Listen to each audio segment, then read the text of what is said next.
Vous demander, on a commencé à en parler, j'aimerais vous demander ce que vous faites lorsque vous avez l'impression dans votre vie de toucher le fond.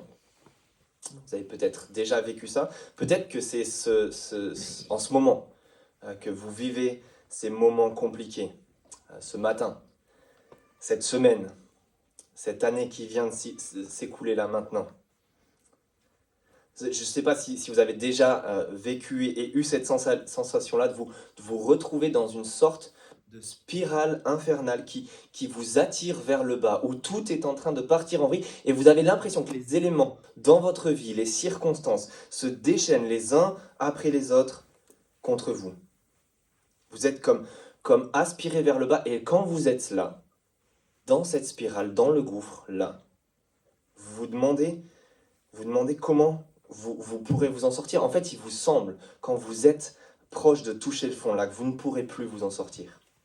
Que rien ni personne ne pourra vous en sortir et vous en délivrer jamais. Si vous avez vécu cette sensation-là, ou si vous êtes en train de la vivre en ce moment, ou si vous redoutez d'en arriver là, j'ai un message pour vous ce matin. En fait, pas moi, mais Dieu a un message pour nous ce matin. Tout espoir n'est pas perdu. Tout espoir n'est pas perdu. Pourquoi? Mais parce que ce matin, Jonas veut nous dire, je pense qu'il faut parfois toucher le fond pour enfin en être délivré. Mais ça veut dire, et on va voir ça ce matin, ça veut dire qu'il y a un espoir même quand on est au plus bas, au plus profond, dans les ténèbres profondes. Il reste encore là, un espoir de vivre la grande, l'immense délivrance de la part de Dieu. C'est ce que Dieu veut nous faire vivre. Et il y a un espoir de la vivre. Comment? Ce matin, on va regarder comment on peut vivre cela. Et pour cela, on va assister à, et vous avez vu ça à la lecture du texte, on va assister à une grande noyade et un grand sauvetage. Autrement dit, une grande détresse et une grande délivrance. Jonas se retrouve, où il l'a dit, dans la mer Méditerranée. Il s'y est fait jeter la semaine dernière, souvenez-vous. Et maintenant, regardez Jonas, le chapitre 2 et le verset 1. Donc le premier verset du texte qu'on vient de lire. L'Éternel fit venir un grand poisson pour avaler Jonas, et Jonas fut 3 jours et 3 nuits dans le ventre du poisson. Et peut-être que vos simples connaissances à propos de Jonas dans la Bible, c'est cela, c'est l'histoire d'un poisson qui engloutit quelqu'un. Mais ce qu'on doit déjà comprendre au début de ce texte, c'est que ce poisson-là, cet immense poisson, c'est pas exactement ce que c'est, n'est pas venu là pour engloutir Jonas, pour le dévorer, mais pour le sauver. C'est un peu, cette scène m'est revenue, alors c'est vieux, et je ne sais pas si vous connaissez ça, mais Sauver Willy. Je pense que c'est dans le 3. Vous voyez Sauver Willy, ce film-là à propos d'une orque. Et je pense que c'est dans le 3 où il y a des braconniers de la mer, des pirates de la mer qui chassent l'orque.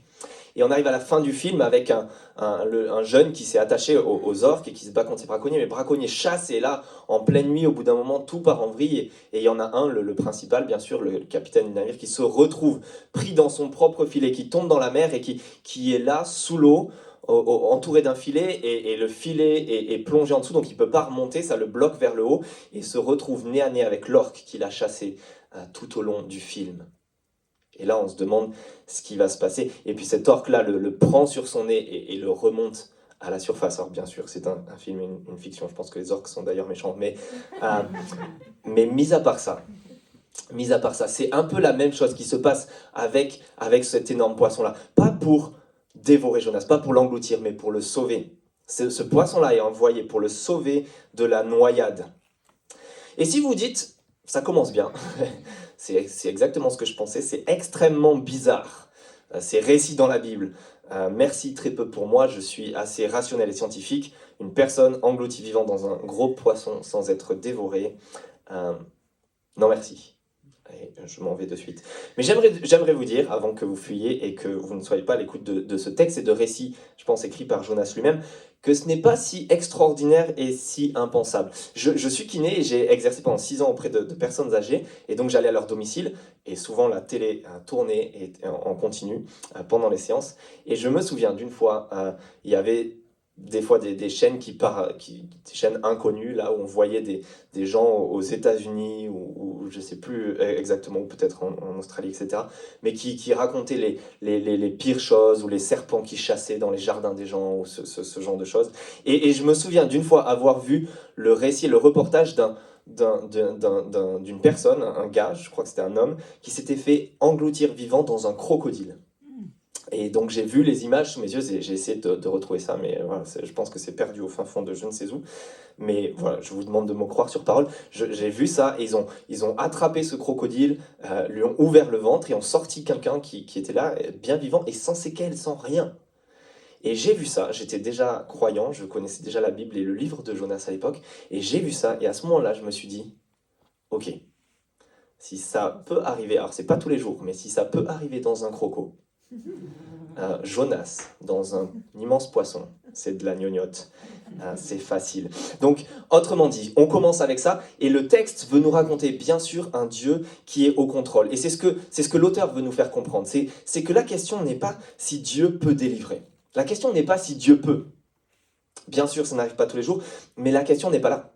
Dieu peut. Il en a tout à fait les moyens.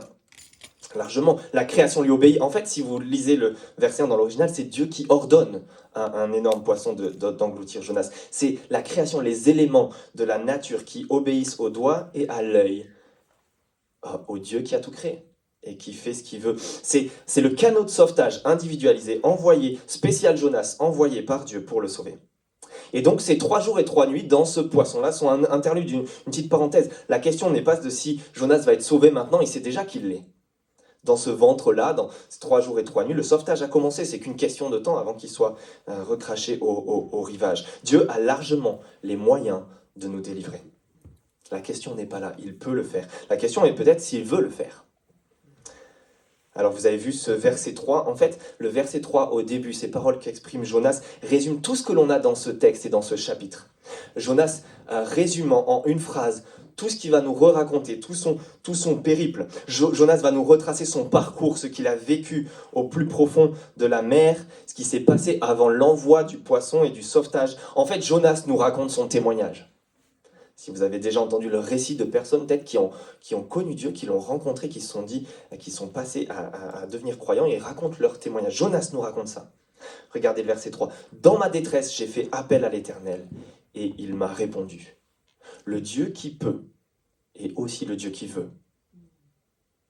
Lorsque nous, on voit une personne dans la détresse, une personne qui fait la manche, une personne qui est en galère, une personne qui a un grave problème, qui nous appelle à l'aide, qui a besoin d'aide, qui a besoin de secours, la question n'est pas tant si on peut l'aider, bien souvent. Pour beaucoup d'entre nous, on en a les moyens. La question, c'est plutôt si on veut vraiment. Est-ce qu'on en a vraiment envie de prendre le temps, prendre l'énergie, le coût que cela demande? Mais ce Dieu-là, le Dieu de la Bible, et on commence avec ça, il répond, il vient en aide à ceux dans la détresse. Il peut le faire et il veut le faire. Regardez verset 3, la suite encore. Du milieu du séjour des morts, j'ai appelé au secours et tu as entendu ma voix. Jonas est en train d'exprimer là le plus profond, quand il était au fond, du milieu du séjour des morts, quand il est au plus loin, et il est en train d'exprimer là le moment où il est à 2 doigts de la mort, dans sa noyade, à 2 doigts de toucher le fond, au bout de sa vie, littéralement. La question à ce moment-là, pour nous tous, c'est est-ce qu'il y a un Dieu qui existe? Est-ce qu'il y a un Dieu qui entend? Est-ce qu'il y a vraiment un Dieu qui est là et qui peut faire quelque chose? C'est comme le gars qui est à 2 doigts d'y passer et qui, en dernier recours sur sa petite barque au milieu de l'océan, envoie un signal de détresse avec son pistolet de détresse. Un bateau qui émet un signal de détresse, un SOS, un Mayday, qui lance en dernier recours, en désespoir de cause, un message. Et la question est, est-ce que quelqu'un va voir ce signal de détresse dans le ciel? Est-ce que quelqu'un va entendre ce SOS lancé? Ce chapitre, ce texte nous présente un Dieu qui entend. Un Dieu parce qu'il est là, même quand on est au plus profond. Un Dieu qui est là, qui est bien présent, et même au plus profond de notre détresse, lorsqu'on n'y croit plus, lorsqu'on n'a plus d'espoir. Et voilà pourquoi ce texte, et c'est ce qu'on va voir, nous présente 2 mouvements. Il nous présente 2 mouvements pour nous faire connaître ce Dieu qui est là, qui entend, qui délivre, et il veut nous présenter comment est-ce qu'on peut vivre et connaître la même délivrance. Et donc on va voir ces 2 mouvements-là. Une descente vers le fond d'abord, et puis une remontée. Vous avez vu au verset 7, c'est ce qu'on voit. Il dit qu'il est descendu jusqu'aux racines des montagnes, au plus profond. Et puis, mais tu m'as fait remonter vivant du gouffre, éternel mon Dieu. Donc il y a ces 2 mouvements, un mouvement de descente vers le bas, et un mouvement de remontée. Ces deux mouvements nous montrent une grande détresse de plus en plus intense et une grande délivrance du bas vers le haut. Parce qu'il faut parfois, et c'est ça que Jonas veut nous dire, il faut parfois toucher le fond avant d'en être délivré. Parce qu'il faut parfois en arriver à toucher le fond pour faire appel à l'Éternel. Et il faut faire appel à l'Éternel pour connaître sa délivrance. Et donc c'est ce que je vous propose de voir avec ces deux mouvements. Regardez d'abord cette grande détresse, ce mouvement vers le bas. Regardez comment ça se passe dans le verset 4. Jonas dit, tu m'as jeté dans l'abîme, dans les profondeurs de la mer, les courants m'ont environné, toutes tes vagues et tous tes flots sont passés sur moi. Jonas reconnaît que ce qui est en train de lui arriver est la décision de l'Éternel, de Dieu, qui contrôle tout. Vous avez vu, tu m'as jeté dans l'abîme. C'est toutes tes vagues et tes flots qui sont passés sur moi. Alors certains pensent, certains spécialistes qui réfléchissent à ce texte pensent que Jonas exagère, dramatise, ou plutôt que Jonas est en train de tordre la vérité. Après tout, si vous étiez là la semaine dernière, chapitre 1, c'est les marins qui ont jeté Jonas, et en plus sur sa demande. Certains vont même jusqu'à dire que Jonas, si vous vous souvenez, il a fui dans le chapitre 1, il ne voulait pas aller parler à des Ninivites, à la ville de Ninive, et certains pensent que Jonas s'est fait jeter dans la mer pour échapper à son destin, parce qu'il continue à ne pas vouloir aller à Ninive. C'est une sorte de suicide assisté de Jonas, qui est assisté par les marins, là, qui est aidé par ces marins. Mais je pense que c'est mal voir ce que l'auteur, sûrement Jonas, au chapitre 1 veut nous faire voir.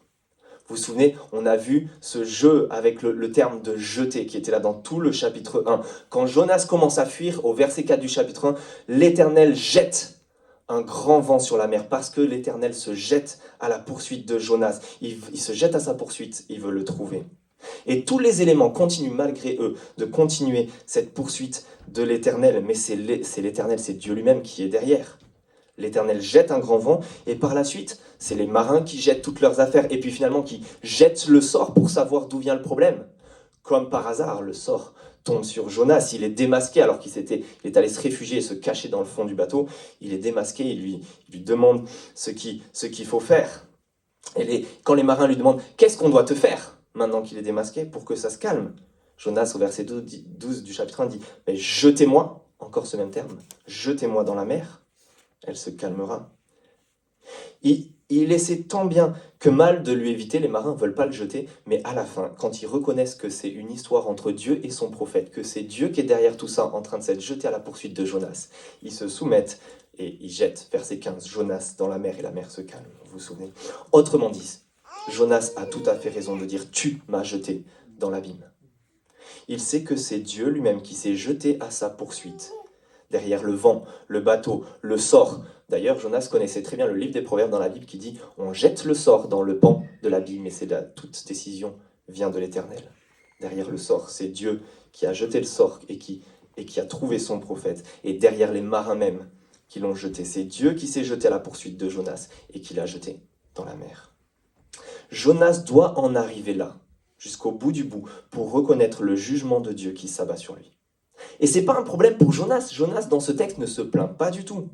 En fait, c'est justement dans cette attitude-là. Jonas reconnaît que tout ce qui lui arrive est normal. Ce n'est que justice, c'est ce qu'il mérite. Dans nos sondages, à la rencontre des Bordelais du quartier, justement, on a posé cette question aussi. Non seulement est-ce que vous avez besoin de la compassion de Dieu, vous avez vu les réponses, mais aussi, est-ce que vous pensez mériter la compassion de Dieu ?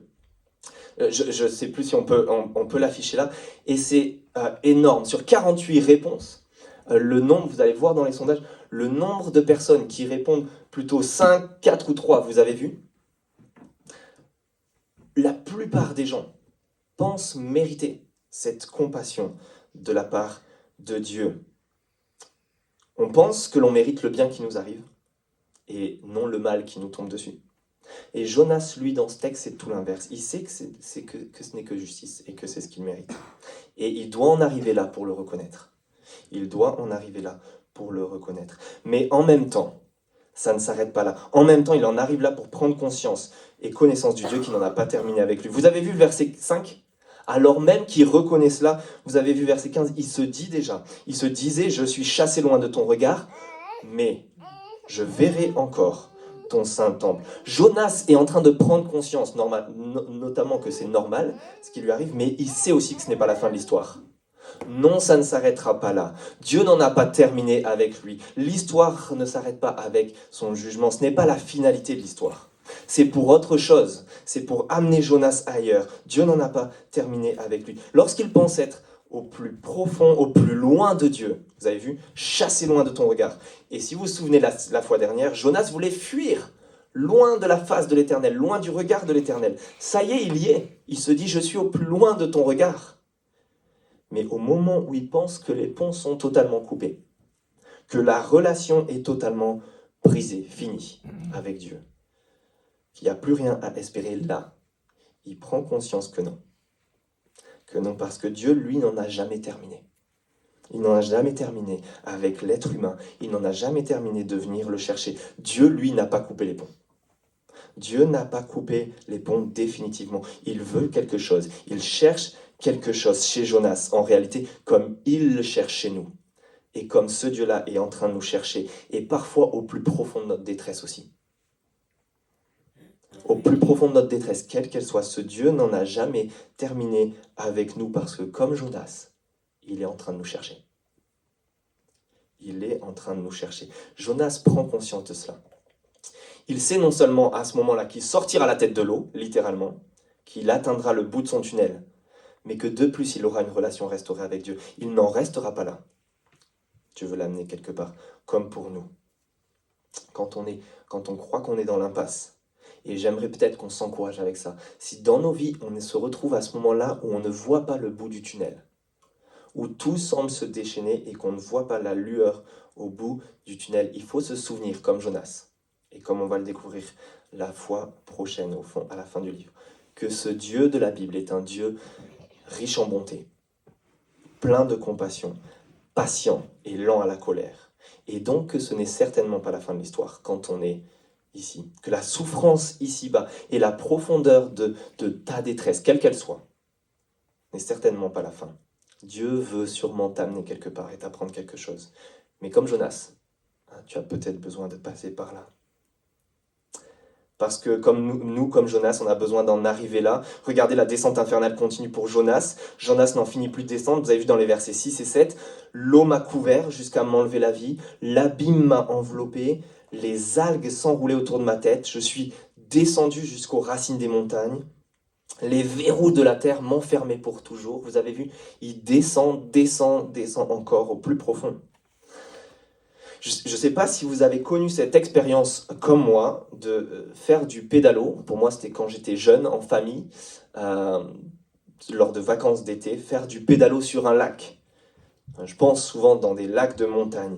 Et si vous vous amusez dans ce moment-là à sauter derrière le pédalo pour plonger un coup et que par malheur, pour rigoler, votre famille, vos amis se mettent à pédaler, vous pouvez faire une blague et pédaler un petit peu, et puis que par malheur aussi, vous ne nagiez pas aussi vite que le pédalo, et que par malheur, en nageant, vous ouvrez les yeux alors même que vous nagez et que vous regardez, vous avez peut-être eu cette sensation que ça devient un tout petit peu effrayant. Flippant, vous ouvrez les yeux et même là, même si c'est un lac, même s'il y a un pédalo, même si raisonnablement vous savez que vous ne craignez rien, mais que vous ouvrez les yeux, vous voyez le noir, et si même comme je l'ai fait, vous amusez à descendre pour voir quand même si vous pouvez toucher le fond, et descendre et que vous sentez au bout d'un moment les algues et un peu de glaise, vous n'êtes pas tout à fait rassuré. Vous pouvez même en arriver jusqu'à gaver, flipper, pour utiliser une expression bordelaise. Et c'est ce que Jonas vit, mais imaginez-vous, non dans un lac, mais dans la mer, sans pédalo ni bateau à proximité. Pour lui, c'est la fin. C'est la fin. C'est d'ailleurs l'objet de drames, souvent, passant de fiction, de films underwater, ou à l'histoire bien réelle de millions de gens, dans l'histoire du Titanic, ou d'autres naufrages, ou de migrants qui vont mourir dans la Méditerranée. Regardez le vocabulaire de Jonas.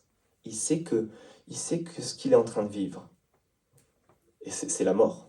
Vous avez vu verset 6 et 7, l'eau m'a couvert jusqu'à m'enlever la vie.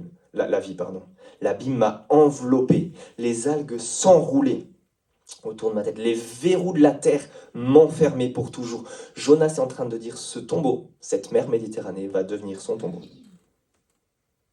là, dans cette eau, dans ces algues, dans sa descente aux enfers, Jonas se sent couvert et de plus en plus enfermé dans la mort, environné de cette mort, entouré et enfermé dans cette mort.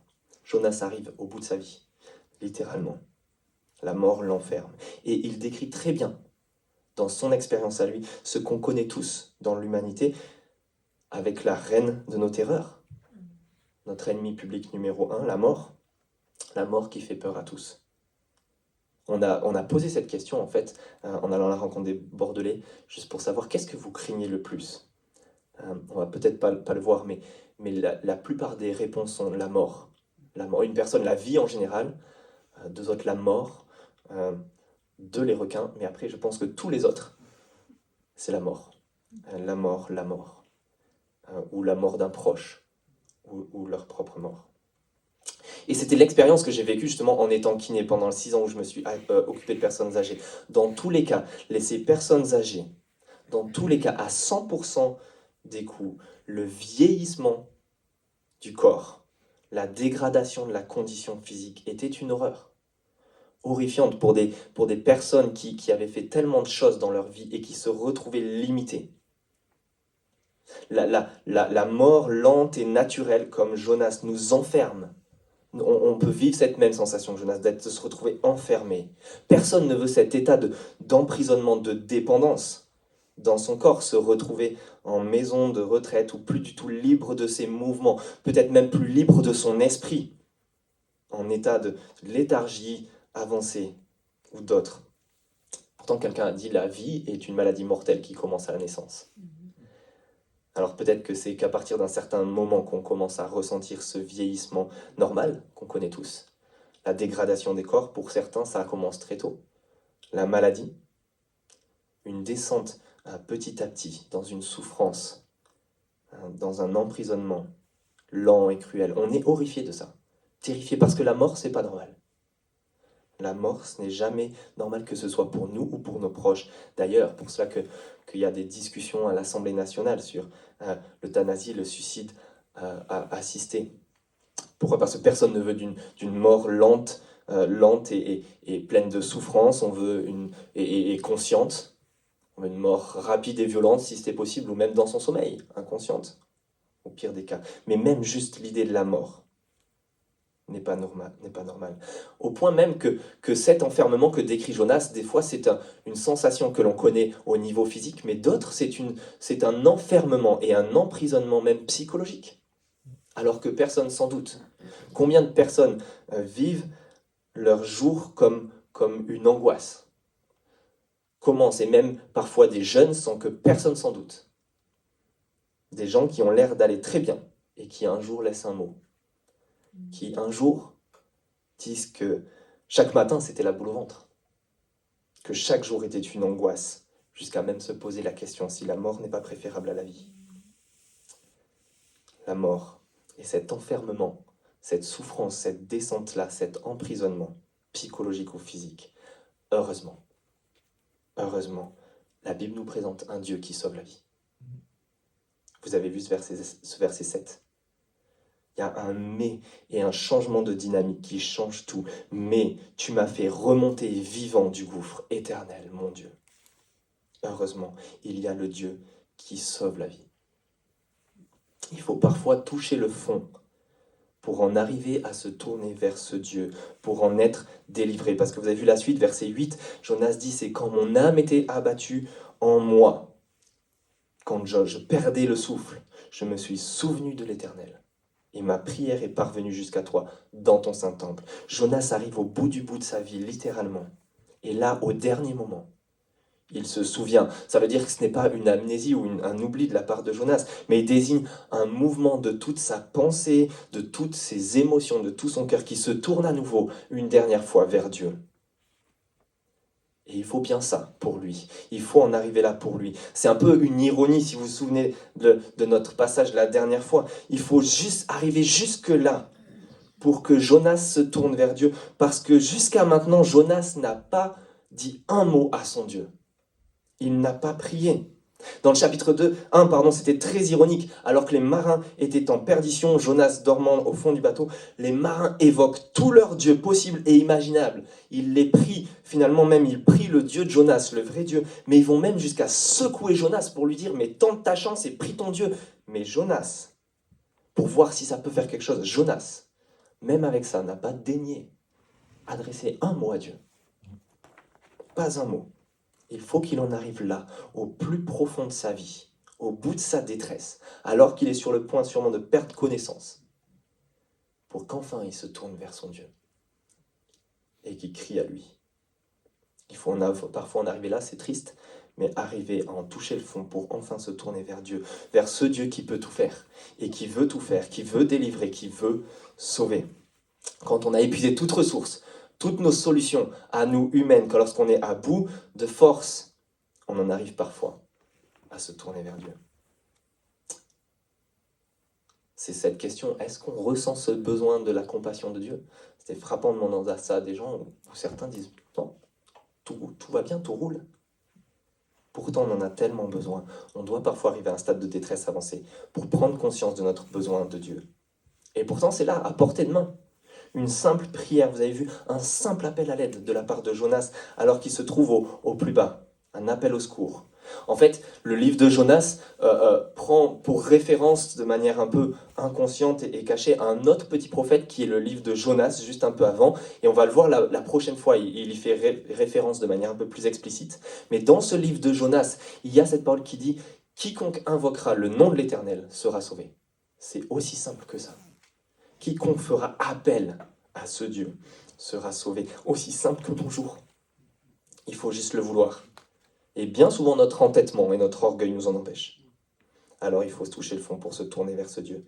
Et il faut toucher le fond pour s'attacher ensuite à ce Dieu. Vous avez vu, verset 9, non seulement Jonas se tourne enfin vers ce Dieu qui peut tout faire et qui veut tout faire, qui veut le délivrer, mais en plus, il se tourne vers ce Dieu pour s'attacher à lui. Vous avez vu, verset 9, ceux qui s'attachent à des idoles sans consistance éloignent de la bonté.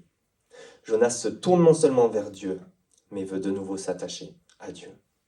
L'attachement, le lien, c'est cette idée de relation. Jonas, au début du livre, a fui. Il a fui Dieu, il a fui l'Éternel, il s'est détaché de l'Éternel. C'est un problème relationnel. Et toute l'histoire de la Bible, comme l'histoire de notre monde, comme notre histoire à chacun d'entre nous, est un problème, repose sur un problème fondamental, relationnel avec Dieu. Qu'en est-il de notre relation avec Dieu? Voyez les conséquences là où ça a mené Jonas, mais pourtant, maintenant, parce que le Dieu du livre de Jonas, c'est le Dieu justement de la Bible, qui est rempli de compassion, lent à la colère, patient et riche en bonté. Jonas le sait, Jonas le connaît très bien. Alors il sait que s'attacher à ce Dieu-là, c'est s'attacher à l'être le plus bon, le plus aimant et le plus rempli de compassion qui soit. Même au pire du pire et au milieu du jugement, c'est un Dieu qui aime ardemment sa création. Et Jonas sait que s'attacher à lui, c'est s'attacher à la bonté et bénéficier de la bonté la plus grande qui soit. S'en détacher, c'est rejeter cette bonté loin de soi. C'est simplement éloigner de nous cette bonté. Et la vie, le monde, Jonas est en train de nous décrire que notre vie, notre monde est un théâtre où s'affrontent les dieux. C'est plutôt une scène de combat, un ring de boxe entre les dieux en compétition. C'est ce qui se passe non dans la Bible, mais c'est ce qui se passe dans l'histoire depuis toujours. Peut-être qu'on a moins conscience aujourd'hui, mais depuis l'Antiquité et même avant, jusqu'à aujourd'hui, la grande question est qui est le vrai Dieu? Qui sont les vrais dieux? Qui est le plus fort? Qui est le meilleur? Qui est le plus bon pour nous? Qui va nous apporter le plus de bien et de bonheur? Quelle civilisation? Et c'est Dieu a raison. Ça a toujours été ça la question. Et en évacuant, comme on le fait dans notre société moderne, occidentale, en évacuant la divinité, on n'échappe pas à la question, on n'échappe pas à ce combat. On se pose justement, est-ce que ce ne sont pas nous, cette civilisation qui évacue Dieu avec l'athéisme et le matérialisme? Est-ce que ce n'est pas nous qui avons raison? Qui nous attirons le plus de bonheur et de bonté dans notre vie? Et je vous laisse la question. C'est loin de faire l'unanimité, je pense. La question est, il est où le bonheur? Et quel Dieu, quelle idéologie nous fera connaître ce bonheur, cette bonté? Le Dieu de la Bible est ce Dieu dont la définition commence dès le deuxième livre de la Bible. avec ce Dieu plein de bonté, rempli de compassion, riche en bonté, lent à la colère. Et il nous faut parfois toucher le fond, c'est vrai, pour nous tourner vers ce Dieu, mais pour nous attacher à ce Dieu. Et finalement, verset 10, vous avez vu, pour servir ce Dieu, et enfin connaître sa bonté. Servir ce Dieu. Regardez le verset 10, après s'être tourné vers Dieu, s'attacher à lui. Jonas veut de nouveau maintenant le servir avec joie. Quant à moi, je t'offrirai des sacrifices avec un cri de reconnaissance. J'accomplirai les vœux que j'ai faits. Le salut vient de l'Éternel.